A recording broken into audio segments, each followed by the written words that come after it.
We are in the midst of a political crisis. Malacanang, sangkot sa korupsyon. Senado, sangkot sa korupsyon. House of Representatives, sangkot sa korupsyon.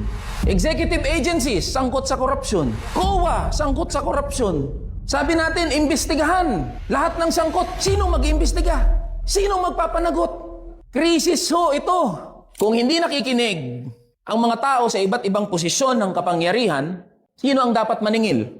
Kaumbayan, mga manggagawa, mga ordinaryong Pilipino. Dahil tayo mismo ang naglagay sa mga taong yan sa iba't ibang posisyon ng kapangyarihan. Kaya ang hamon sa atin bilang mga manggagawa, una ay organisahin ang ating sarili. Kailangan maintindihan ng bawat isa sa atin yung kapangyarihang taglay ng mga manggagawa. There are 52 million workers in the formal economy alone. Pag natutunan ng 52 milyon na mga manggagawa na pagkaisahin ang kanyang sarili, batay sa kanyang interes, batay sa kanyang hanay at batay sa kanyang uri, hindi lang mga congressman ang kaya niyang iupo, hindi lang mga senador, hindi lang tao sa Malacanang ang kaya niyang iupo. Kaya niyang baguhin ang takbo ng isang buong lipunan. Sa parehas na paraan, ngayong naharap tayo sa krisis, kagimbal-gimbal na usapin ng korupsyon, wala tayong matakbuhan. Sinong tatakbuhan natin? Iaasa natin sa mga politiko? Iaasa natin sa mga tao sa iba't ibang posisyon ng kapangyarihan? Pare-parehas niyang sangkot, di ba?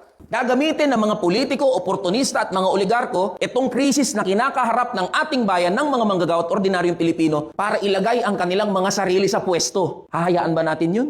Ilalagay natin ang kinabukasan natin sa mga politiko? Ilalagay natin yung kalutasan sa problema ng mga manggagawa sa mga politiko? Ngayong umaharap sa krisis ang ating bayan, ang ating hanay bilang mga manggagawa, ilagay natin ang ating pag-asa sa ating mga sarili din. Ilagay natin ang kalutasan sa mga problema ng mga manggagawa sa kamay ng mga manggagawa din. Lagpas na ito sa usapin sa kulay sa politika. Ang mga kurakot, pag nangurap, pag kumuha, nangulimbat ng pera ng bayan, hindi naman nagtatanong sinong binoto mong presidente. Pag ang baha, tumama, pag nagkaroon ng kalamidad, yung baha ba nagtatanong anong kulay mo? Maka Duterte ka ba? Maka Marcos ka ba? Hindi dapat tayo magkaisa batay sa kulay natin sa politika, kundi dapat magkaisa tayo sa ating interes. At ang ating interes ay sahod, trabaho, karapatan. Ang ating interes ay tapusin na ang korupsyon. May mapanagot. Ang ating interes ay maibigay yung ating mga pinaglalaban ng mga karaingan. Sa gitna po ng krisis na kinakaharap natin, walang ibang responsibilidad, walang ibang dapat gawin ang hanay ng mga manggagawa kundi magkaisa, organisahin ng kanyang sarili, lumaban, tumindig sa kanyang karapatan, hindi para sa interes ng mga politiko, hindi para iupo kung sino man, kundi para iabante ang karapatan nating mga manggagawa, karapatan nating mga ordinaryong Pilipino. Tanging sa pagkakaisa at organisadong pagkilos lang ng mga manggagawa, malulutas ang ating mga problema. Ano ang inyong reaksyon patungkol dito?